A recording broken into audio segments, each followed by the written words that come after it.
அன்பார்ந்த பெரியோர்களே, தாய்மார்களே, அன்பிற்கினிய சகோதர சகோதரிகளே, நம்முடைய தேர்தல் பரப்புரையினுடைய கடைசி 45 நிமிடத்தில் நின்று கொண்டிருக்கின்றோம். கடைசியாக உங்களுடைய வேட்பாளராக கோயம்புத்தூர் பாராளுமன்ற தொகுதியினுடைய தேசிய ஜனநாயக கூட்டணியுடைய வேட்பாளராக பேசுவதற்கு ஒரு வாய்ப்பு. 6 மணியிலிருந்து நாளை மறுநாள் காலை 7 மணி வரை அது அபிஷியலி நம்முடைய எலெக்ஷன் கமிஷன் அவர்கள் அமைதியான நேரம் என்று சொல்லுகின்றார். 19ஆம் தேதி காலை 7 மணியிலிருந்து வாக்குப்பதிவு ஆரம்பித்து சாயந்தரம் 7 மணி வரைக்கும் வாக்குப்பதிவு நடைபெறும். அடுத்து இருக்கக்கூடிய 2 நாட்களும் கூட மிக மிக முக்கியமான நாட்கள். நாம் செய்திருக்கக்கூடிய வேலை, நாம் கஷ்டப்பட்டிருப்பது, 20 ஆண்டுகளாக கோயம்புத்தூரிலே காத்து கொண்டிருப்பது, எல்லாவற்றுக்கும் மேலாக கோயம்புத்தூர் மக்களுடைய எண்ணம் பாரத பிரதமர் நரேந்திர மோடி ஒரு கைகோர்க்க வேண்டும் என்கின்ற எண்ணம் எல்லாம் அடுத்த 2 நாட்களிலே ஈடேறப் போகிறது. அன்பு சகோதர சகோதரிகளை, ஆனால் பல தடைகளை தாண்டி இங்கே வந்து நின்று கொண்டிருக்கின்றோம். எதுவும் கூட பாரதிய ஜனதா கட்சிக்கு எளிதாக கிடைக்காது. பாரதிய ஜனதா கட்சி அனைத்தையும் போராடித்தான் பெறும். அது பாரதிய ஜனதா கட்சியினுடைய சரித்திரம். இந்த கட்சி மட்டும்தான் இதற்கு முன்பு ஜனசங்கமாக இருந்த பொழுது தன்னுடைய 2 தலைவர்களே மர்மமான முறையில் இழந்திருக்கிறது. ஷாம் பிரசாத் முகர்ஜி அவர்களாக இருக்கட்டும், 1950 காலகட்டத்தில் ஒரு சித்தாந்தத்திற்காக மர்மமான முறையில் ஸ்ரீநகர்ல ஒரு போலீஸ் ஸ்டேஷனுடைய லாக்அப்ல மர்மமான முறையில் இருந்தார். இதெல்லாம் பார்க்கும் பொழுது பாரதிய ஜனதா கட்சி ஒரு மிக மிக வித்தியாசமான கட்சி.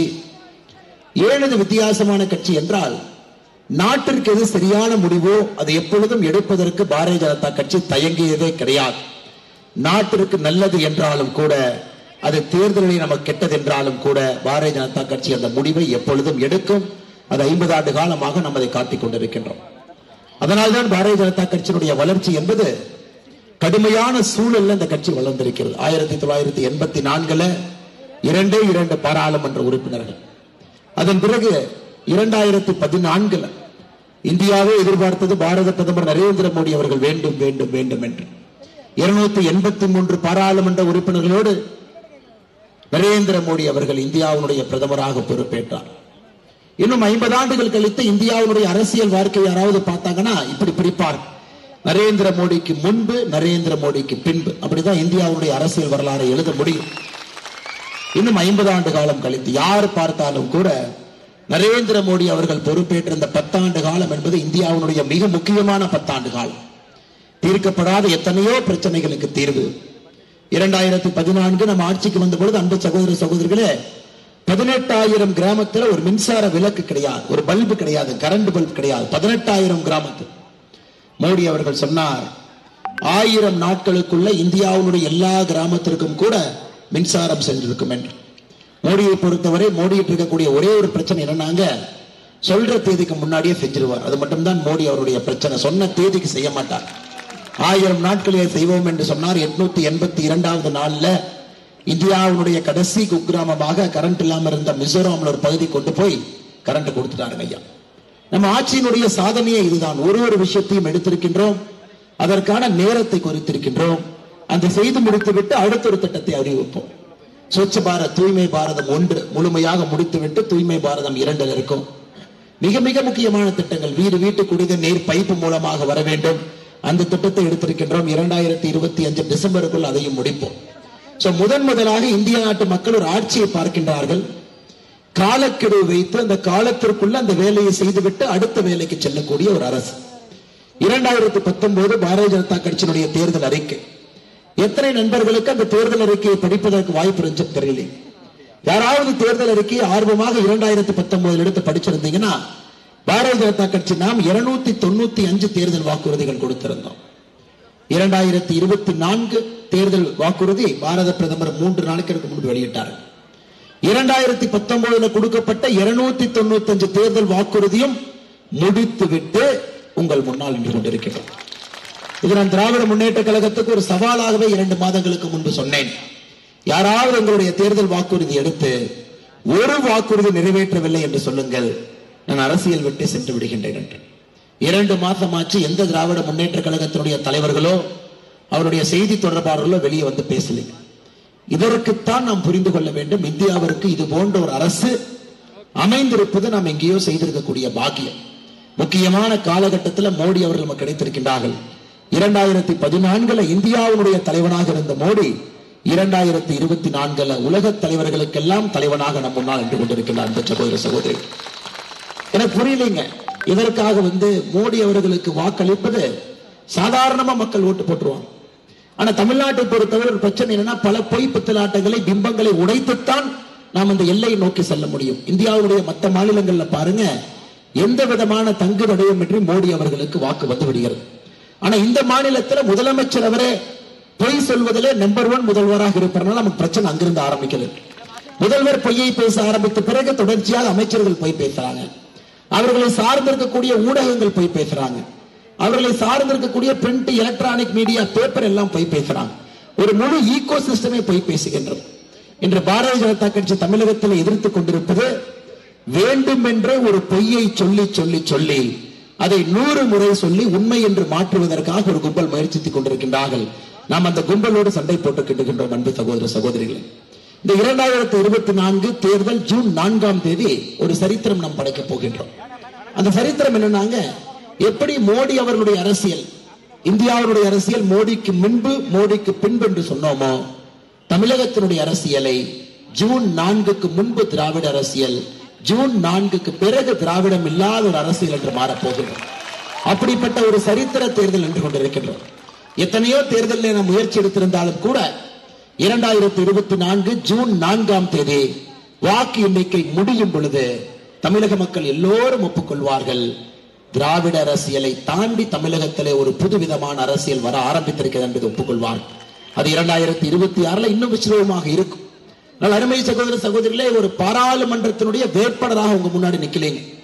வானத்தியக்கா சொன்னதை போல இந்த பாராளுமன்றத்திலே நம்முடைய வெற்றி என்பது தமிழகத்தினுடைய அரசியலை மாற்றக்கூடிய வல்லமை வாய்ந்த ஒரு வெற்றியை நாம் ஜூன் 4ஆம் தேதி கோயம்புத்தூரிலே பெற வேண்டும். அன்பு சகோதர சகோதரிகள், 2 கட்சிகளும் கூட கங்கணம் கட்டிக்கொண்டு களத்தில் இருக்கின்றார்கள். என்னங்க காரணம்?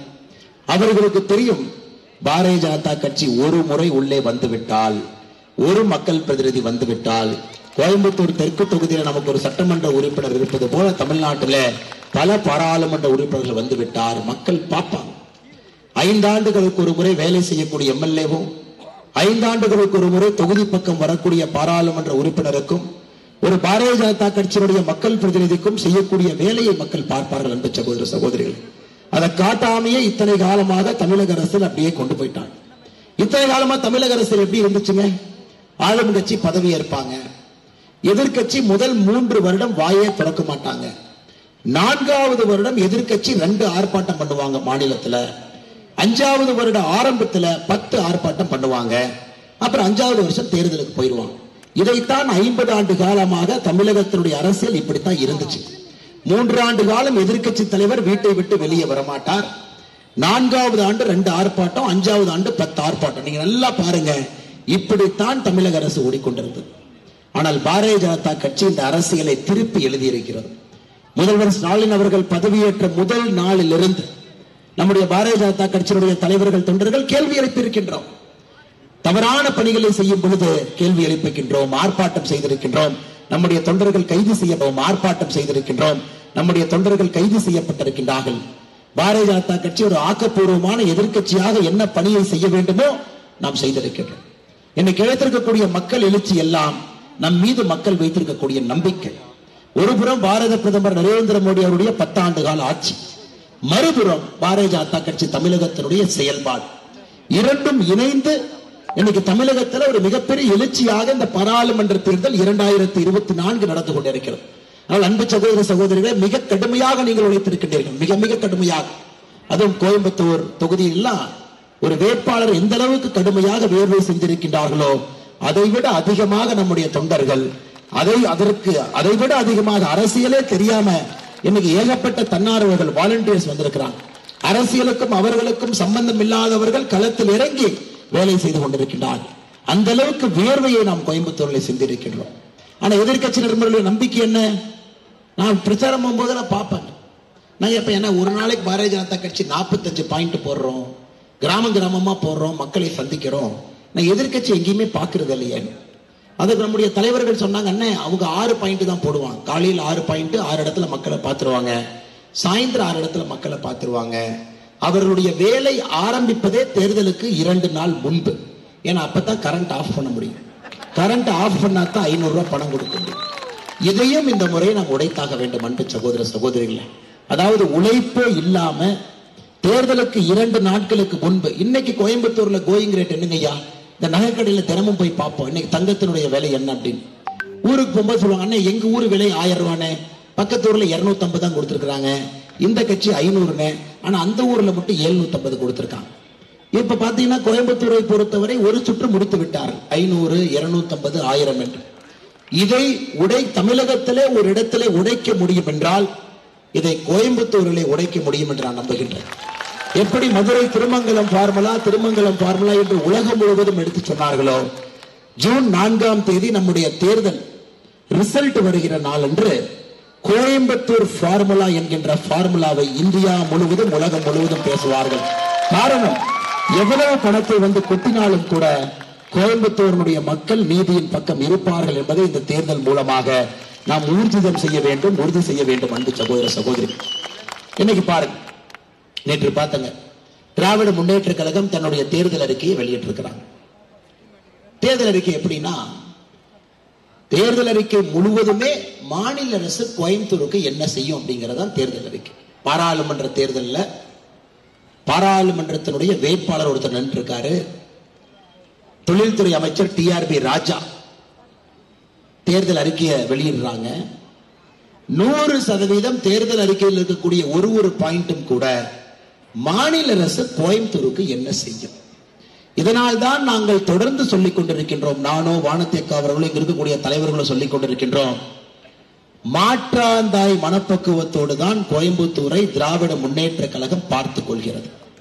திராவிட முன்னேற்ற கழகம் ஆட்சிக்கு வந்த உடனே கோயம்புத்தூர்ல மட்டுமே தமிழகத்துல கொரோனா தடுப்பூசிக்கான பிரச்சனை இந்த ஒரே ஒரு ஊர்ல மட்டும்தாங்க இருந்துச்சு.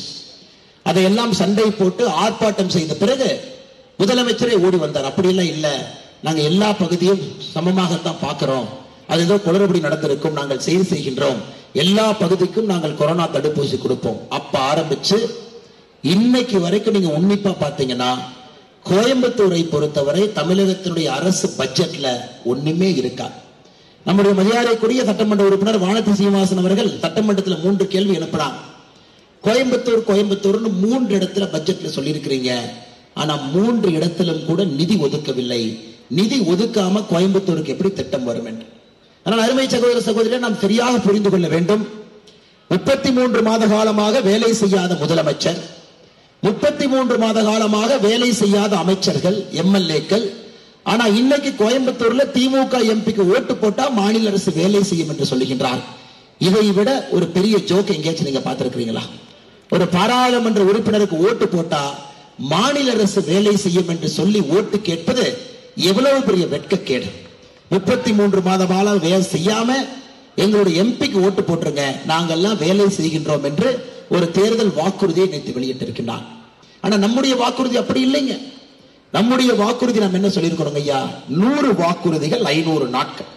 சரியாக 1.5 வருஷத்துல நாம் 100 வாக்குறுதிகள் எடுக்க போறோம். அதாவது ஒரு முழு பட்ஜெட்டுக்கு நாம் தயாராக இருக்க போகின்றோம்.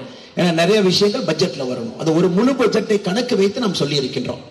நாம் சொல்லி இருக்கக்கூடிய 100க்கு 100 வாக்குறுதியும் மத்திய அரசிடமிருந்து நாம் பெற்றுக்கொண்டு வரப்போகின்றோம். காரணம் நமக்கு தெரியும். ஏன்னா திமுக காரங்களுக்கு ஒரே குழப்பம். அவங்களுக்கு பஞ்சாயத்து எலெக்ஷனுக்கும் சட்டமன்ற தேர்தலுக்கும் பாராளுமன்ற தேர்தலுக்கும் வித்தியாசம் தெரியாம 50 வருஷமா பிரச்சாரம் பண்ணிட்டு இருக்கிறாங்க. 50 ஆண்டுகளாக திராவிட முன்னேற்ற கழகத்தினுடைய பிரச்சாரம் பஞ்சாயத்து தேர்தலாக இருந்தாலும் வடக்கு தெற்கு, ஹிந்தி, சமஸ்கிருதம், தமிழ், இது பஞ்சாயத்து தேர்தல். அது MLA தேர்தலாக இருந்தாலும் அதேதான், பாராளுமன்ற தேர்தலாக இருந்தால் அதேதான். எங்களுக்கு தெரியும், கோயம்புத்தூர் மக்கள் தரம் பிரித்து பார்ப்பார்கள். நாடாளுமன்ற தேர்தல், நாடை ஆளக்கூடிய மன்றம், நாடாளுமன்றம். அந்த நாடாளுமன்ற தேர்தல் என்றால் இந்தியாவினுடைய பிரதமராக யார் வர வேண்டும் என்பதற்கான தேர்தல். அப்ப இந்தியாவினுடைய பிரதமராக யார் வர வேண்டும் என்றால் அந்த பிரதம மந்திரி வேட்பாளரை மக்கள் முன்னாடி நிறுத்த வேண்டும். இதுதான் ஜனநாயகத்தினுடைய நியதி. ஒரு ஜனநாயகத்தினுடைய அடிப்படை என்பது யாருக்கு ஓட்டு போடுகின்றோம் என்று தெரிந்து ஓட்டு போடுவதுதான் ஒரு ஜனநாயகத்தினுடைய மரபு. ஆனா திராவிட முன்னேற்ற கழகம் இன்னைக்கு பிரச்சாரம் இன்னும் 30 நிமிஷத்துல முடிய போகுது. இன்னும் இந்தி கூட்டணியின் சார்பாக பிரதம மந்திரி வேட்பாளராக யார் இருக்க போகின்றார்கள் என்று இதுவரை சொல்லு. 2004 தேர்தல் இதே போல நடந்துச்சுங்க. 20 ஆண்டுகளுக்கு முன்பு இதே போல தேர்தல் வாக்குப்பதிவு முடிஞ்சிச்சு, தேர்தலுடைய ரிசல்ட் வந்துச்சு, எண்ணிக்கை முடிஞ்சது. அதன் பிறகு ஒரு நாள் ஆச்சு, 2 நாள் ஆச்சு. நம்ம கேட்டோம், அண்ணன் யாருங்க பிரதமர், பொறுத்திருங்க சொல்றோம். 5வது நாள் கேட்டோம், நான் சோனியா காந்திக்கு பிரதமர் பண்றீங்களா, பொறுத்திருங்க சொல்றோம். 8வது நாள் ஆச்சு, 9வது நாள் ஆச்சு, 10வது நாள் சொன்னாங்க இவரு தாங்க பிரதமர் அப்படின்னு. இந்த காலா படத்துல ரஜினி சார் சொல்லுவார், குமார் இவன் யாரு அப்படிங்கிற மாதிரி. நாம் எல்லாரும் முதல்ல என்ன கேட்டோம்னா, அண்ணன் தப்பா நினைச்சுக்காதீங்க, பிரதம மந்திரி ஒருத்தர் நிறுத்துறீங்க, கொஞ்சம் யாருன்னு சொன்னா எனக்கு நல்லா இருக்கும் அப்படின்னு. இவர் தான் மன்மோகன் சிங் அப்படின்னாங்க. அப்படிங்களா, ரொம்ப சந்தோஷம். திரும்பவும் கேட்கிறவங்க யாருங்க அப்படின்னு கேட்டோம். இல்ல ஒரு ரிசர்வ் பேங்க்ல எல்லாம் இருந்தாரு, ஒரு பெரிய பொருளாதார மேதை அப்படின்னு. அப்படிங்களா, யாருங்க முடிவு பண்ணாங்க? நாங்க 10 பேர் முடிவு பண்ணோம். இந்த 10 பேர் யாருங்க? நான் கலைஞர் கருணாநிதி நான் முடிவு பண்ணேன், மம்தா பானர்ஜி நான் முடிவு பண்ணேன், ஃபரூக் அப்துல்லா நான் முடிவு பண்ணேன், சரத்பவார் நான் முடிவு பண்ணேன், காங்கிரஸ் சோனியா காந்தி நான் முடிவு பண்ணேன். அருமை சகோதர சகோதரிகளே, உலக வரலாற்றுல அரசியல் சரித்திரத்துல நான் மன்மோகன் சிங் அவர்களை பற்றி எந்த விதத்திலும் தவறாகவோ குறைவாகவோ நான் பேசலீங்க. உலக அரசியல் வரலாற்றுல நீங்கள் பட்டியலிட்டு ஒரு மாபெரும் பிழை ஒரு ஜனநாயகத்திலே நடத்தியிருக்கின்றார்கள் என்றால் 2004 மக்களால் தேர்ந்தெடுக்கப்படாத, லோக்சபாவில் இல்லாத, 10 ஆண்டு காலம் மேல் சபையில் ராஜ்யசபாவில் இருந்த மன்மோகன் சிங் அவர்களை பிரதமராக இந்த நாட்டிலே வைத்திருந்தது உலக அரசியல் வரலாற்றில் நடந்த பிழைகள்ல முதல் 5 பட்டியல் ஒன்றாக இருக்கும். ஏன்னா அக்கௌண்டபிலிட்டி இல்லை ஐயா. அரசியல்ல மிக முக்கியமானது அக்கௌண்டபிலிட்டி. மக்களுக்கும் அரசியல்வாதிக்கும் அந்த எண்ணம் இருக்கு. தவறு செய்தால் மக்கள் கேள்வி கேட்கணும், அரசியல்வாதி மக்களுக்காக வேலை செய்யணும். மன்மோகன் சிங் அவர்களை எப்ப கொண்டு வந்து அந்த ஆட்சி கட்டளை அமர்த்தினார்களோ அதன் பிறகு ஒரு கட்சியும் கொள்ளையடிக்க ஆரம்பிச்சாங்க. எவ்வளவுங்க கொள்ளையடிச்சாங்க? 12 லட்சம் கோடி ரூபாய். 12 லட்சம் கோடி ரூபாய் ஐக்கிய முற்போக்கு கூட்டணியினுடைய 2004 14 வரை 12 லட்சம் கோடி ரூபாய் கொள்ளையடிச்சாங்க. இன்றைக்கு நாம் புரிந்து கொள்ள வேண்டும், இந்தியா பலகாலமாக எதிர்பார்த்தது ஒரு வலிமையான பிரதமர் எங்களுக்கு வேண்டும். வலிமையா இருக்கணும். அமெரிக்காக்காரன் கைமுட்டாடி நிக்க கூடாது, ஐரோப்பிய நாடுகளுக்கு முன்பாடி கை கட்டி நிக்க கூடாது, சைனாக்காரனை பார்த்து பயந்து கூடாது, பாகிஸ்தான்காரங்கிட்ட புறமுதுக காட்டிக்கிட்டு டிராக் டு டிப்ளமசின்னு பின்னாடி ரூமை சாத்திட்டு பேசக்கூடாது. இந்திய மக்கள் எதிர்பார்த்தது ஒரு ஆளுமை அந்த நாற்காலியிலே அமர வேண்டும் என்று எதிர்பார்த்து இன்னைக்கு நாம நம்முடைய பாரத பிரதமர் நரேந்திர மோடி அவரை அந்த நாற்காலியில் அமர்த்தி இருக்கின்றோம். ஆனால் அருமை சகோதர சகோதரிகளே, மறுபடியும் அந்த சரித்திர பிழையை நாம் செய்யக்கூடாது என்பதற்காகத்தான் இந்த குட்டி கதையை உங்கள்கிட்ட சொல்றேன். எதற்காக இதை நான் சொல்லுகின்றேன் என்றால், வயநாடு கேரளால ராகுல் காந்தி அவர்கள் போட்டியிடுகின்றார். ராகுல் காந்தி எதிர்த்து யாரு போட்டியிடுறாங்கன்னா கம்யூனிஸ்ட் வேட்பாளர். ராகுல் காந்தி எதிர்த்து பாரதிய ஜனதா கட்சியுடைய வேட்பாளரும் போட்டியிடுறாங்க. மூன்று முனை போட்டி. ஆனா அதே ராகுல் காந்தி தமிழ்நாட்டு பார்டருக்குள்ள வந்தா கம்யூனிஸ்ட் கட்சியோட கூட்டணி. இதே ராகுல் காந்தி வெஸ்ட் பெங்காலுக்கு போனா மம்தா பானர்ஜியும் இவரும் எதிரெதிரே நிற்பார். ஆனா இதே மம்தா பானர்ஜி டெல்லிக்கு போனா மம்தா பானர்ஜியும் ராகுல் காந்தியும் நண்பர்கள். எப்படி இவர்களால் இந்த நாட்டை ஆள முடியும்? நீங்க சொல்லுங்க, எப்படி இவர்களால் ஆள முடியும்? என்ன தைரியத்திலே அவங்க நாடாளுமன்ற தேர்தலில் மக்கள் முன்னாடி வந்து என்ன தைரியத்திலே எங்களுக்கு ஓட்டு போடுங்க நம்ம கேட்கிறாங்க. 2 பக்கத்து மாநிலத்துல, ஒரு மாநிலத்துல தேர்தலில் எதிரெதிரே நிற்கின்றீர்கள், இன்னொரு மாநிலத்தை தோழமை கட்சி என்று ஸ்டேஜ்ல வந்து கம்யூனிஸ்ட்காரை கோயம்புத்தூர்ல உட்கார்ந்து இருக்கிறான். இதே கம்யூனிஸ்ட்கார வயநாடு போனா ஆப்போசிட்ல கொடியை பிடிச்சு ராகுல் காந்தி தகுதி இல்லாத பப்புங்கிறான் வயநாட்டுல. ஆனா தமிழ்நாட்டுக்கு வந்து ராகுல் காந்தி சூப்பர் ஸ்டாரு, செவிரேறி குதிக்கிறாரு, கடல்ல குதிக்கிறாரு, வேகமா ஓடுறாருங்கிறான். இதையெல்லாம் பார்க்கின்ற நம்மை முட்டாள் என்று நினைக்கின்றார்கள் இந்திய கூட்டணி மக்கள். இதெல்லாம் பார்த்துக்கிட்டு அவங்க பாட்டுக்கு ஓட்டு போடுவாங்க. அருமை சகோதர சகோதரிகளே, நாம் புரிந்து கொள்ள வேண்டும், 2024 நாடாளுமன்ற தேர்தலை பொறுத்தவரை இந்தியாவிலே ஒரு தேர்தலில் கட்சியை தாண்டி ஓட்டு போட வேண்டிய ஒரு தேர்தல் இருந்தால் அது இந்த தேர்தல் 2024. கட்சி, மாநிலம், மதம், ஜாதி எதுவுமே தேவையில்லை. இந்த தேர்தலில் மோடியை பார்த்து ஓட்டு போடுவது மட்டும்தான் நம்முடைய ஜனநாயக கடமை என்பது என்னுடைய தாழ்மையான வேண்டுகோள். காரணம், மோடிக்கு எதிராக யாரும் இல்லை. மோடிக்கு நிகர் மோடி மட்டும்தான். கண்ணு கெட்டிய தூரம் வரை மோடிக்கு எதிராக நீங்கள் யாரையும் வேட்பாளராக நிறுத்த முடியாது. நான் இன்னைக்கு இன்னொன்னு சொல்றேன் கேளுங்க ஐயா. ஏப்ரல் 19 முதல் கட்ட தேர்தல். ஏப்ரல் 26 இரண்டாம் கட்ட தேர்தல். ஏப்ரல் 26க்கு பிறகு இன்னும் 5 கட்ட தேர்தல் இருக்கிறது, ஜூன் 1ஆம் தேதி வரை. இரண்டாம் கட்ட தேர்தலுக்கு பிறகு இந்தி கூட்டணிய இந்தியாவில் களத்துல வேலை செய்யற இடத்துல நீங்க பார்க்க மாட்டீங்க, இருக்க மாட்டாங்க. அவர்களுக்கு தெரியும் எங்கேயும் வேலை இல்லை. அதன் பிறகு இந்தி கூட்டணி என்பதே இருக்குமா என்பதே எனக்கு சந்தேகம். அருமை சகோதர சகோதரிகளே, அந்த சரித்திர தவறை கோயம்புத்தூர் மக்கள் செய்யக்கூடாது என்பது எங்களுடைய வேண்டுகோள். 2014 மோடி அவர்கள் வந்த பொழுது கோயம்புத்தூரில் அனைத்து இந்திய அண்ணா திராவிட முன்னேற்ற கழகத்தினுடைய பாராளுமன்ற உறுப்பினருக்கு வாய்ப்பு கொடுத்தோம். 2019 கம்யூனிஸ்டினுடைய பாராளுமன்ற உறுப்பினருக்கு வாய்ப்பு கொடுத்தோம். இன்னைக்கு ஒரே ஒரு விஷயத்தை கேட்கிறாங்க, 20 ஆண்டு காலமாக கோயம்புத்தூர் என்றால் கம்யூனிஸ்ட் என்று சொன்னார்கள். எதற்காக 2024 கோயம்புத்தூர்ல கம்யூனிஸ்ட் ஏன் நிக்கலீங்க? எதற்காக கம்யூனிஸ்ட் நண்பர்கள் புறமுதுகு காட்டி தெறிக்கு ஓடினார்கள்? எதுக்குங்க ஓடினாங்க? காரணம், பிஜேபி நிக்குது, பிஜேபியில இருந்து இந்த வேட்பாளர் நிறுத்தப்படலாம், அதனால என்னை விட்டுருங்க, நான் ஓடிடுறேன் அப்படின்னு என்ன அர்த்தம்? 5 ஆண்டு காலமாக எந்த வேலையும் செய்யாம கோயம்புத்தூர் மக்களை பின்னோக்கி எடுத்து சென்று வளர்ச்சி எல்லாம் தடுத்து பிரச்சாரத்தை பார்த்தாங்க. ஒரு இடத்துல பாத்தீங்கன்னா ஒரு தனியார் வேர் ஹவுஸ் கம்பெனி பப்ளிக் ரோட 10 ஃபீட் எடுத்து காம்பவுண்ட் போட்டு கட்டியிருக்கிறான். நீங்க கார்ல போனீங்கன்னா பப்ளிக் ரோடு தெளிவா 10 ஃபீட் எடுத்தாச்சு, அவன் காம்பவுண்ட் வால் போட்டான். அது ஒரு திமுக காரங்களுக்கு சொந்தமான நிலம். அவங்க ஒரு பெரிய ஒரு இன்டர்நேஷனல் வேர் ஹவுஸ் கம்பெனி கொடுத்துருக்கிறான். நான் நம்ம தலைவர்கிட்ட கேட்டேன்னா எம்பி என்ன பண்ணாரு? ஆனா எம்பி வந்தாரு, 3 மணி நேரம் தர்ணா உட்கார்ந்தாரு, அப்புறம் கூட்டணி தர்மம்னு கிளம்பி போயிட்டார் அப்படின்னு. 5 ஆண்டு காலமாக கோயம்புத்தூரினுடைய எம்பி செய்தது இது மட்டும்தான். போராட்டம், ஆர்ப்பாட்டம். அவரே 2 மணி நேரம் 3 மணி நேரம் செஞ்சு ஒரு உலக தரம் இருக்கக்கூடிய ஒரு மாநகரத்தை, உலகத்துல மையப்புள்ளியாக இருக்கக்கூடிய கோயம்புத்தூரை என்ன பண்ணி வச்சிருக்காங்கன்னு பாருங்க. 15 நாளைக்கு ஒருக்கா குடிக்கிற தண்ணி, 15 நாளைக்கு ஒருக்கா. எந்த தார் ரோட்ல எங்க போனாலும் கூட 100 மீட்டர்ல குறைந்தபட்சம் 2 குழி இருக்கும், குறைந்தபட்சம் 2 குழி. மாநகரத்தை பாத்தீங்கன்னா மரத்தை எல்லாம் வெட்டி எடுத்தாச்சு. 1445 கோடி ரூபாய் மோடி அவர்கள் ஸ்மார்ட் சிட்டிக்கு மட்டுமே கோவை மாநகரம் கொடுத்த பணம். ஆனா சுத்தி பாருங்க, இந்த மாநகரம் ஸ்மார்ட்டா இருக்கான்னு பாருங்க.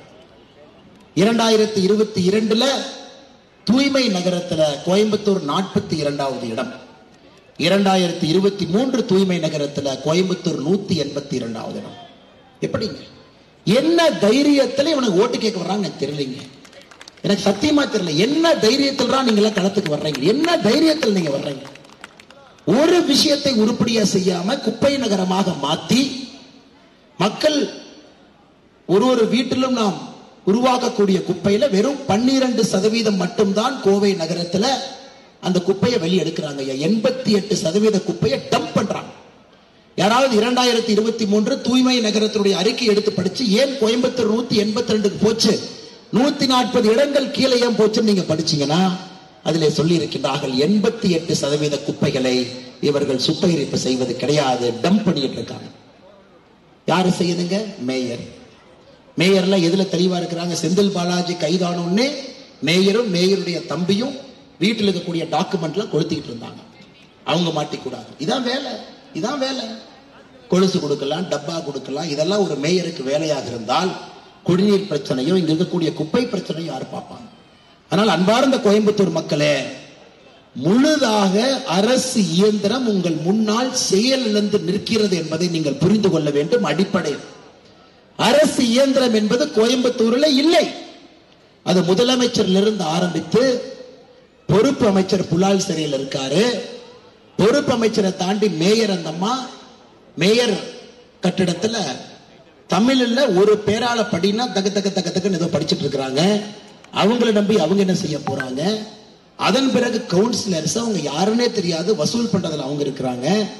அதன் பிறகு முதலமைச்சருடைய குடும்பம் கோயம்புத்தூருடைய தொழிலதிபர்களை மிரட்டி எப்படி பணம் பறிக்கலாம் அவர்கள் வேலை.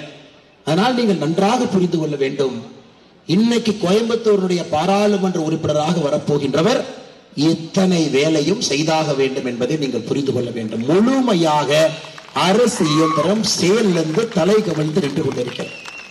நமக்கு விமோசனம் என்பது கோயம்புத்தூர்ல எங்கேயுமே இல்லைங்க, எங்கேயுமே இல்லை, எங்கேயும் இல்லை. அதனால் அருமை சகோதர சகோதரர், நம்ம எவ்வளவு பேசினாலும் கூட இது மோடி அவர்களுக்கான தேர்தல். மோடி அவர்கள் 400 பாராளுமன்ற உறுப்பினர்களோடு வரவேண்டிய தேர்தல், எந்த மாற்று கருத்து இல்லைங்க. ஆனா கோயம்புத்தூர் மக்களுக்கு இந்த தேர்தல் என்பது இன்னும் ஒரு படி மேலே போய் நீங்கள் பார்க்க வேண்டும். காரணம், அரசு இயந்திரம் செயலிழந்து நிற்கும் பொழுது இந்த வேலையெல்லாம் செய்யக்கூடிய தகுதி யாருக்கு இருக்கிறது என்பதை நீங்கள் யோசித்து பார்க்க வேண்டும். திரும்ப இந்த நகரத்தை அடிப்படையில் இருந்து கட்டமைக்க வேண்டிய தேவை இருக்கு. அது யாரால் முடியும் என்பதை நீங்கள் யோசித்து பார்க்க வேண்டும். எல்லாவற்றையும் தாண்டி கோயம்புத்தூர் மட்டுமே இந்த ஒரு மாவட்டத்தில் 310 கல்லூரி இருக்குது. 310 கல்லூரி, சராசரியாக 1,36,000 பேர் அண்டர் கிராஜுவேஷன். இந்த 310 கல்லூரியிலிருந்து போஸ்ட் கிராஜுவேஷன் சேர்த்தாம 1,36,000 பேர் ஒரு வருஷமும் பாஸ் ஆகிறாங்க. இந்தியாவில் ஏதாச்சும் ஒரு நகரத்தில், ஒரு மாவட்டத்தில் இத்தனை கல்லூரிகள் இருக்குது என்றால் அது கோவையாகத்தான் இருக்கும். மாநிலத்தினுடைய தலைநகரை விட்டுருங்க. இன்னைக்கு கோயம்புத்தூர்ல எங்கே திரும்பி பார்த்தாலும் கூட கஞ்சா, அபின், சாக்லேட்டு எல்லா இடத்திலும் இருக்கு. எல்லா இடத்திலும் இல்லை, நீங்க சொல்லுங்க, எல்லா இடத்திலும் இருக்கு. இன்னைக்கு நம்முடைய தேர்தல் வாக்குறுதி என்ன சொல்லியிருக்கிறோங்க? ஜூன் 4ஆம் தேதியிலிருந்து 100 நாள் முடிவதற்குள்ள கோயம்புத்தூருக்கு நார்கோட்டிக்ஸ் கண்ட்ரோல் பியூரோ அலுவலகத்தை நாங்கள் கொண்டு வருகின்றோம். மத்திய அரசினுடைய போதை தடுப்பு பிரிவு கோயம்புத்தூரில் உருவாக்கின்றோம். இது மாநில தலைநகரை தாண்டி இதுவரை சென்றது கிடையாது. ஆனால் கோயம்புத்தூருக்கு வர வேண்டிய கட்டாயமும் அவசியம் இருக்கு. நாங்க இப்படி யோசிச்சுட்டு இருக்கோம். கோயம்புத்தூருக்கு நேஷனல் இன்வெஸ்டிகேஷன் ஏஜென்சி கொண்டு வர்றோம், NIA. உடனே ஒரு எதிர்கட்சி நண்பர் சொல்றாரு, அண்ணாமலை மதக்கலவரம் பண்றாரு. நேஷனல் இன்வெஸ்டிகேஷன் ஏஜென்சி கோயம்புத்தூர் வருவதற்கும் மத கலவரத்திற்கும் என்ன சம்பந்தங்க? ஒரு தீவிரவாதி போய் குண்டு வைக்கிறான். எந்த தீவிரவாதியும் கூட எத்தனை இந்துக்கள் உள்ள இருப்பாங்க, எத்தனை கிறிஸ்தவர்கள் இருப்பாங்க, எத்தனை இஸ்லாமியர்கள் இருப்பாங்கன்னு பார்த்து அவன் குண்டு வைக்கிறது இல்லை. அவனுக்கு மனிதனுடைய உயிரை, ரத்தத்தை குடிக்க வேண்டும். கோயம்புத்தூரை பொறுத்தவரை 1998 பிப்ரவரி 14 கோரமான வெடிகுண்டு விபத்து. உண்மையை சொல்ல வேண்டும் என்றால் 26 ஆண்டுகள் கழிந்தும் இன்னும் கோயம்புத்தூர் மீளவில்லை என்பதுதான் உண்மை. அன்னைக்கு கோயம்புத்தூர் பொருளாதாரத்திலே பின்னோக்கி செல்ல ஆரம்பித்த கோயம்புத்தூர் இன்னும் இயல்பு நிலைக்கு வரவில்லை என்பதுதான் உண்மை. 2022 தீபாவளிக்கு ஒரு நாளைக்கு முன்னாடி ஒரு மிகப்பெரிய ஆபத்திலிருந்து கோயம்புத்தூர் தப்பித்தது. கோட்டை ஈஸ்வரனுடைய முழு அனுகிரகத்துல அந்த தீவிரவாத வெடிகுண்டு தாக்குதல், தீவிரவாதி செத்து போனா மக்களுக்கு எது ஆகல, ஆண்டவனுடைய அருள். முதலமைச்சர் அவர்கள் அன்னையிலிருந்து இன்னைக்கு வரைக்கும் என்ன சொல்றாருன்னா, இது சிலிண்டர் விபத்து. NIA 3 சார்ஜ் ஷீட் போட்டு 23 பேர்த்த கைது பண்ணி, தமிழகத்துல 130 இடத்துல ரைடு பண்ணி, அந்த ISIS மாடியூல முழுவதுமாக களை தடுத்து, இன்னைக்கும் முதலமைச்சர் சொல்றாரு இது சிலிண்டர் வெடி விபத்துங்கிறாங்க. இவர்களை நம்பி கோயம்புத்தூர் மக்களை எப்படி ஒப்படைக்கலாம் நீங்க சொல்லுங்க. நான் கேட்கறது நியாயமான கேள்வியா? நீங்க சொல்லுங்க. ஒரு முதலமைச்சர் மனதார இது ஒரு தீவிரவாத தாக்குதல், நாங்கள் ஏற்றுக்கொள்ளுகின்றோம், தோற்றுவிட்டோம், அடுத்த முறை கடுமையாக உழைக்கின்றோம், இன்னொரு தவறு நடக்காமல் பார்த்துக் கொள்கின்றோம் என்று முதலமைச்சர் சொன்னால் அந்த பதவிக்கு அழகு. அந்த முதலமைச்சர் இன்னைக்கு வரைக்கும் இது சிலிண்டர் தாக்குதுங்கிறாங்க. அடுத்த தாக்குதல் எப்பொழுது நடக்கும் எனக்கு தெரியாது. இப்பதான் பெங்களூர்ல ராமேஸ்வரன் கஃபே பிளாஸ்ட் ஒன்று நடந்து முடிந்திருக்கிறது. இந்தியாவை பொறுத்தவரை உலகத்தில் இருக்கக்கூடிய பல மனிதர்களுக்கு இது அச்சுறுத்தலாக நாடாக மாறி இருக்கிறது. காரணம் நம்முடைய பொருளாதார வளர்ச்சி. அப்படி இருக்கும் பொழுது கோயம்புத்தூரை பாதுகாப்பது எங்களுடைய முதல் கடமையாக ஒரு மக்கள் பிரதிநிதிக்கு இருக்க வேண்டும். மறுபடியும் இன்னொரு கோரமான குண்டு விபத்து நடந்தால் அது எல்லோரையும் கூட மனதளவிலே பாதிக்கும். அன்னைக்கே செஞ்சிருக்கணும், அன்னைக்கே NIA கொண்டு வந்திருக்கணும், அன்னைக்கே பிஜேபியினுடைய பாராளுமன்ற உறுப்பினருக்கு ஒரு வாய்ப்பு கொடுத்திருக்க வேண்டும் என்று. ஆனால் அருமை சகோதர சகோதரிகளே, கோயம்புத்தூருக்கு NIA வருவதும் உறுதி. ஏன்னா சென்னைக்கு ஒரே ஒரு NIA போலீஸ் ஸ்டேஷன் இருக்கு.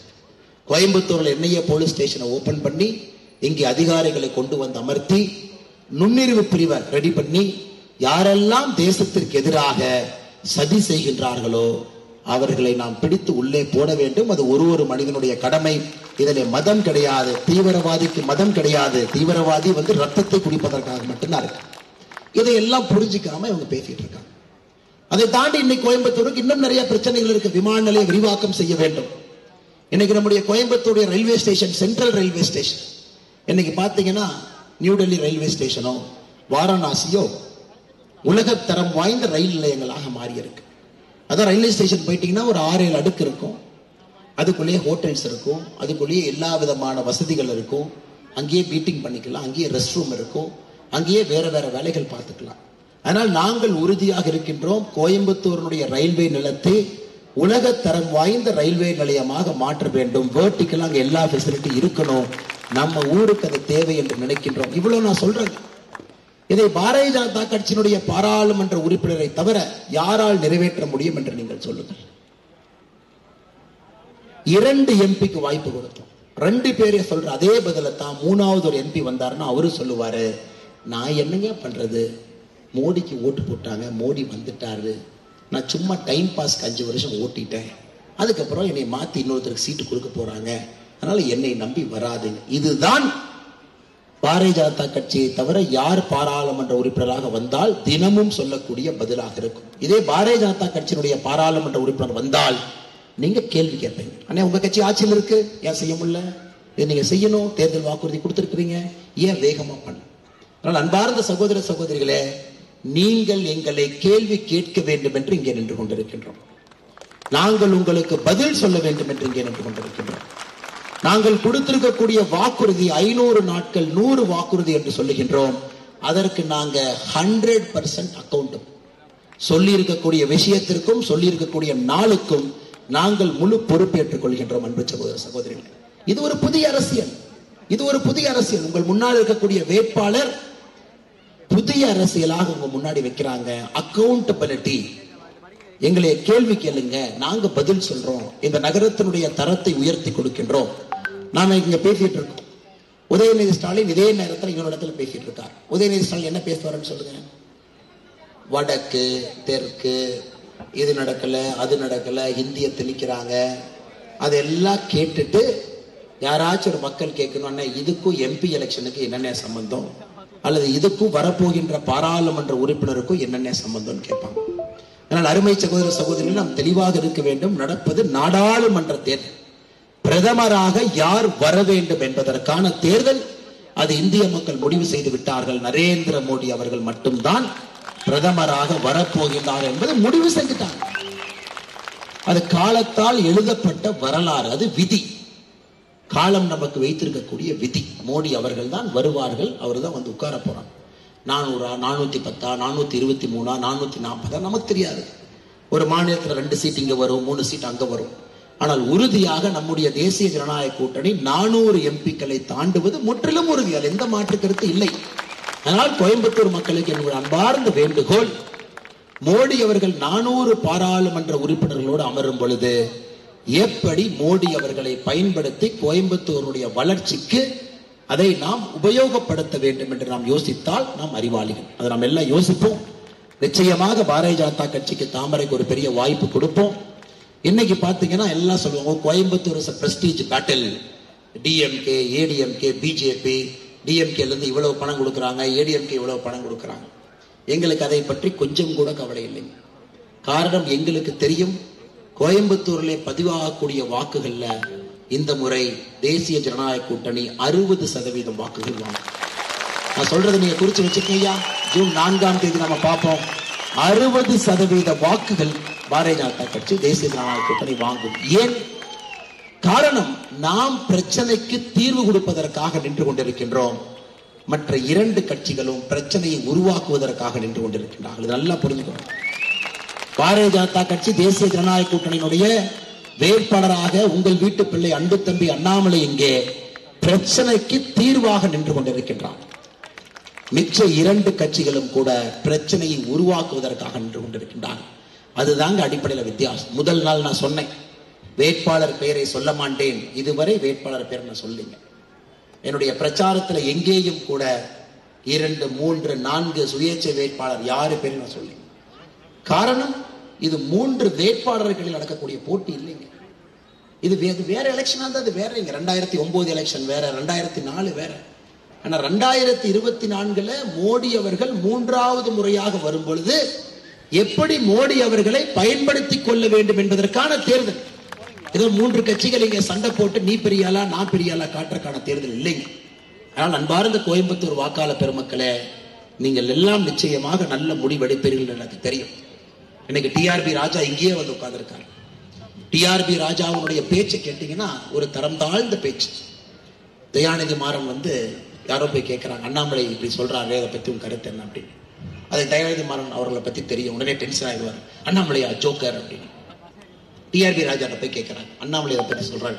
அண்ணாமலையா, அந்த ஆடை வந்து ஜூன் 4 நாங்க பிரியாணி போட்டுருவோம். அருமை நண்பர்களே, இதுதான் திமுகவினுடைய வழக்கு மொழி. அவங்க பேசுறது எப்படித்தான். பாரத பிரதமர் அவர்கள் மேட்டுப்பாளையத்துல அவர்களாகவே இதுக்கு பதில் சொன்னார். எனக்கு அது பெரிய ஆச்சரியம். ஏன்னா பாரத பிரதமர் அவர்கள் தயாநிதி மாறனுக்கெல்லாம் பதில் சொல்லணுமா அப்படிங்கிறது என்னுடைய எண்ணம். தயாநிதி மாறன் போன்ற ஒரு தரம் தாழ்ந்த 3ஆம் தரம் அப்பாவனுடைய பெயர் மாறன் என்பதை மட்டும் வைத்துக் கொண்டு பேசக்கூடியவர். ஆனா பிரதமர் பார்த்தீங்கன்னா நம்ம கட்சியினுடைய ஒரு தொண்டன் கடுமையாக பணியாற்றுகின்றான் என்கின்ற அடிப்படையில் அவர் பதில் சொல்லியிருந்தார். அதுக்கு பதில் சொல்ல போறதில்லை. ஜூன் 4 என்ன நடக்கும் என்பது உங்களுக்கும் தெரியும், எனக்கும் தெரியும். கோயம்புத்தூரினுடைய பாரதிய ஜனதா கட்சி தேசிய ஜனநாயக கூட்டணியினுடைய வெற்றி என்பது எப்படி மோடி அவர்கள் 400 எம்பிக்களோடு அமர்வார்களோ அதுவும் காலத்தால் எழுதப்பட்ட ஒரு விதி. இங்கே பாரதிய ஜனதா கட்சியும் தேசிய ஜனநாயக கூட்டணியும் வெற்றி பெற வேண்டும் என்பது காலத்தால் எழுதப்பட்ட ஒரு விதி. அதனால்தான் எல்லா அன்பு மக்களும் கூட செல்லுகின்ற இடத்திலெல்லாம் அன்பு பாராட்டுகின்றார்கள், நம்மோடு நிற்கின்றார்கள், மாற்றத்தை கொடுக்க வேண்டும் என்று விரும்புகின்றார்கள். எல்லோரும் சொல்றாங்க, அண்ணா இந்த முறை கட்சியை பார்த்து ஓட்டு போடுறதில்ல, ஓட்டு போடும் போது என்னுடைய குழந்தையை நினைத்துக் கொண்டு ஓட்டு போடுறோம். காலேஜுக்கு போற பசங்க பொண்ணுங்க இருப்பாங்க, எனக்கு என்சிபி வேணும், எங்க ஊர்ல இன்னொரு தீவிரவாத தாக்குதல் நடத்தக்கூடாது, என்னையே வேணும், தொழில்துறையில் இருக்கிற பிரச்சனைக்கெல்லாம் தீர்வு வேண்டும், நொய்யல் தாயை மறுபடியும் அந்த ஆத்துல தண்ணி வந்து என்னுடைய வாழ்நாள்ல பார்க்கணும். அது பாரதிய ஜனதா கட்சியால் மட்டும்தான் முடியும். அதை தாண்டி உள்கட்டமைப்பை மேம்படுத்த வேண்டும் என்றால் அதுவும் பாரதிய ஜனதா கட்சியால் மட்டும்தான் செய்ய முடியும். அதை தாண்டி விமான நிலையம் விரிவாக்கமாக இருக்கட்டும், கோயம்புத்தூருக்கு வரக்கூடிய புதிய திட்டங்களாக இருக்கட்டும், அது பாரதிய ஜனதா கட்சியினுடைய காலத்தில் வந்தால் மட்டும்தான் உண்டு, இல்லை என்றால் அது வராது என்பது எனக்கு தெரியும். எப்பவுமே சொல்லுவாங்க, கோயம்புத்தூரை பொறுத்தவரை அட்வான்ஸ் ஆக சிந்திக்கக்கூடிய மக்கள். எப்படி மோடி அவர்கள் 25 ஆண்டு என்று சிந்திக்கின்றார்களோ அதே போல என்னுடைய அன்பான வேண்டுகோள், கோயம்புத்தூர் மக்களும் 25 ஆண்டு என்று சிந்திக்க வேண்டும். 25 ஆண்டு கழித்து 2047 வரும் பொழுது இந்தியாவுடைய முதன்மை நகரமாக இது இருக்க வேண்டும். இந்தியாவுடைய முதன்மை நகரமா நம்ம சிந்தனை அப்படி இருக்கணும். டிச்சு போட்டேன், ரோடு போட்டேன், சாக்கடையை போட்டேன் அப்படிலாம் இருக்கக்கூடாது. இந்தியாவுடைய முதன்மை நகரமாக கோயம்புத்தூர் இருப்பதற்கு நாம் என்ன செய்ய வேண்டும் அப்படிங்கறதாங்க யோசிக்கணும். இது நிச்சயமாக நீங்க யோசிப்பீங்க, மிகப்பெரிய அளவுல யோசிப்பீங்க, ஒரு பெரிய பரந்த மனப்பான்மையோடு யோசிப்பீங்க. நிச்சயமாக இதையெல்லாம் கணக்கில் எடுத்து மோடி அவர்கள் இருக்கும் பொழுது உங்கள் வீட்டு பிள்ளை அன்பு தம்பி அண்ணாமலையும் இங்கே பாராளுமன்ற உறுப்பினராக கொண்டு வந்தால் மாற்றம் நடக்கும், அடுத்த கட்டம் இது செல்லும் என்பதெல்லாம் உங்களுக்கு தெரியும். அதை தாண்டி அன்பு பெரியவர்களே, சகோதரர்களே, கோயம்புத்தூரிலே தேசிய ஜனநாயக கூட்டணி பாரதிய ஜனதா கட்சியினுடைய வெற்றி என்பது தமிழக அரசியல்ல ஒரு புதிய பக்கத்தை அது திருப்புகிறது. 2026 திராவிடம் இல்லாத ஒரு ஆட்சி வரப்போவதற்கு கோயம்புத்தூர் மக்கள் இங்கிருந்து நீங்கள் அச்சாரம் போடுறோம். அது நடக்க வேண்டும், அதுவும் காலத்தினுடைய கட்டாயம். காரணம், திராவிட அரசியல் என்பது தன்னுடைய காலத்தையும் நேரத்தையும் இழந்து நிற்கிறது. இந்த நேரம் காலம் போயிருச்சு. 1950 பேசிக்கிட்டு இருக்கிறாங்க. 2024 திராவிட அரசியல்ல தமிழகத்திலே வேலை கிடையாது. அது குடும்ப ஆட்சியாக மாறி இருக்கிறது, ஊழல் ஆட்சியாக மாறி இருக்கிறது, ஜாதி அரசியலாக மாறி இருக்கிறது, தமிழகத்தை பின்னோக்கி எடுத்து செல்கிறது. திராவிட அரசியலுக்கு தமிழகத்திலே வேலை இல்லை. அது ஜூன் 4 தேர்தல் முடிவுகள் அதை ஊர்ஜிதம் செய்யும். தமிழக அரசியல்ல திராவிடம் இல்லாத ஒரு அரசியலை நோக்கி ஒரு புது பக்கத்தை நாம் எழுதுவோம். அதிலே முதல் பக்கமாக கோயம்புத்தூர் மக்களுடைய குரல் இருக்க வேண்டும் என்பதை எங்களுடைய அன்பான வேண்டுகோள். உங்களுக்காக கடுமையாக உழைத்திருக்கின்றோம், கடுமையாக உழைக்க போகின்றோம், எங்களை முழுமையாக உங்களுக்காக அர்ப்பணித்திருக்கின்றோம். அதில் எந்த மாற்று கருத்தும் இல்லை. நீங்கள் நிச்சயமாக எங்களோடு நிற்பீர்கள் என்று எங்களுக்கு தெரியும். ஜாதியை தாண்டி, மதத்தை தாண்டி, கட்சியை தாண்டி, உங்களுடைய வேறு வேறு அடையாளத்தை தாண்டி மோடி அவர்களோடு நீங்கள் நிற்க வேண்டும். காரணம், மோடி நம்மோடு 10 ஆண்டு காலமாக நின்றிருக்கின்றார். எந்தவித எதிர்பார்ப்பும் இல்லாமல் மோடி நம்மோடு நின்றிருக்கின்றார். எதையும் எதிர்பார்க்க நம்மோடு நின்றிருக்கார். தமிழ்நாட்டு மக்களுக்கு என்ன வேண்டும், கோயம்புத்தூர் மக்களுக்கு என்ன வேண்டும் என்பதை முழுமையாக நம்மோடு நின்றிருக்கின்றார். அதனால் இந்த நேரத்தில் நம் மோடி அவர்களோடு நிற்க வேண்டும் என்று சொல்லி அற்புதமான ஒரு தேர்தல் பரப்புரை நடந்து முடிந்திருக்கிறது. மிக கடுமையான தேர்தல் பரப்புரை. என்னுடைய தேர்தல் வேட்புமனு ரிஜெக்ட் பண்ணப்பட்டிருக்குது. 2வது வேட்புமனு ஏற்கப்பட்டிருக்கு. எந்த வேட்பாளரும் இந்தியாவில் 4 எஃப்ஐஆர் தேர்தல் நேரத்தில் போட்டு நான் பார்த்ததில்லை. என் மேல் 4 எஃப்ஐஆர் பதிவு செய்யப்பட்டிருக்கிறது. அதையெல்லாம் தாண்டி உங்கள் முன்னால் நின்று கொண்டிருக்கின்றேன். காரணம், மாற்றம் என்ற தமிழகத்திலே ஒரு வார்த்தையை சொன்னால் அதற்கான விலை அதிகமாக கொடுக்க வேண்டும் என்பது உங்களுக்கும் தெரியும், எனக்கும் தெரியும். அந்த மாற்றத்திற்கான விலையை கொடுப்பதற்கு நாங்கள் தயாராக இருக்கின்றோம். நீங்கள் எங்களோடு இருப்பீர்கள் என்கின்ற முழு நம்பிக்கையோடு மிக அற்புதமாக பணி செய்த நம்முடைய பாரதிய ஜனதா கட்சி தேசிய ஜனநாயக கூட்டணியுடைய தலைவர்களுக்கு நன்றி சொல்ல வேண்டிய நேரம். மிக கடுமையாக நம்மோடு உழைத்த எல்லா தேசிய ஜனநாயக கூட்டணியுடைய அன்பு தலைவர்கள் நம்மோடு நின்று கொண்டிருக்கின்றார்கள். தமிழ் மாநில காங்கிரசினுடைய தலைவர் அண்ணன் வாசன் உட்பட அவருடைய தொண்டர்கள் நின்று கொண்டிருக்கின்றார்கள். ஐஜேகே கட்சி அக்கா லீமா மார்டின் அவர்கள் நின்று கொண்டிருக்கின்றார்கள். அதே போல இங்கு இருக்கக்கூடிய பாட்டாளி மக்கள் கட்சியினுடைய அன்பு சொந்தங்கள் நின்று கொண்டிருக்கின்றார்கள். அம்மா மக்கள் முன்னேற்ற கழகத்தினுடைய தலைவர்கள் தொண்டர்கள் அண்ணன் டிடிவி தினகரன் அவர்கள் வந்து தேர்தல் பரப்புரை நடத்திவிட்டு சென்றிருக்கின்றார்கள்.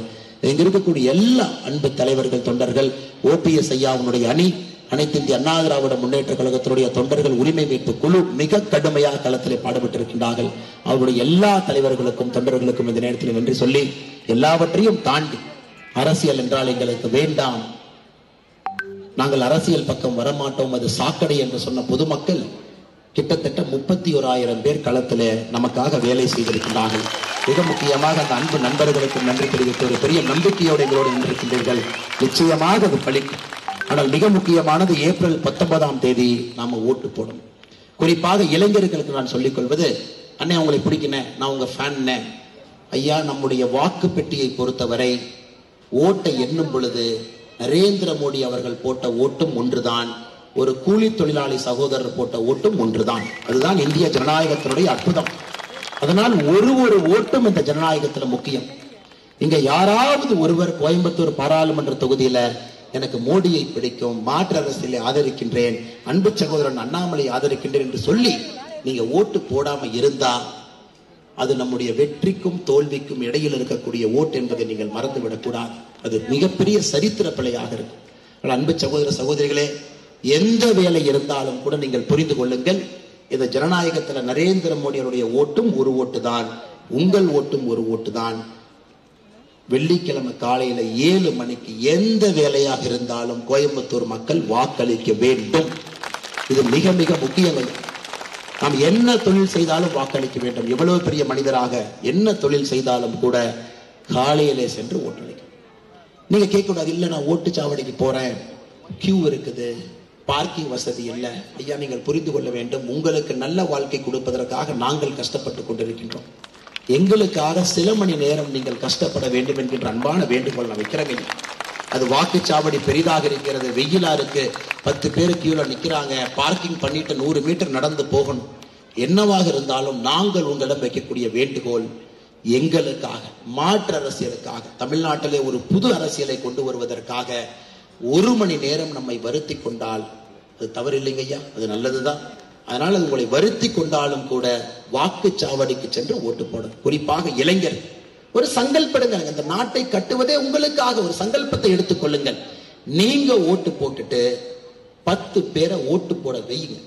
வயசானவங்க கூட யாரும் கிடையாது, அவங்களால வாக்குச்சாவடிக்கு போக முடியாது, அவங்கள கூட்டிட்டு போய் நீங்க ஓட்டு போட வைங்க.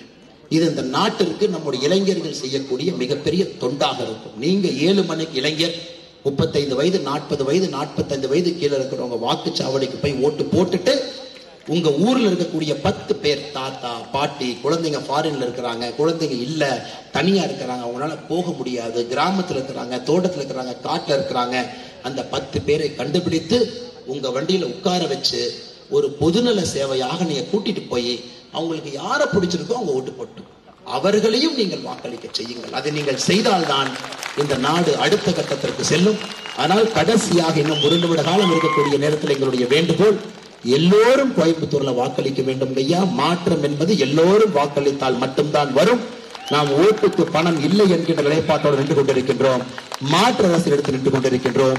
உங்களுடைய ஒரு வாக்கும் எங்களுக்கு முக்கியம். ஒரு வாக்கையும் நாங்கள் எதிர்பார்த்தோம். மயிரிழையில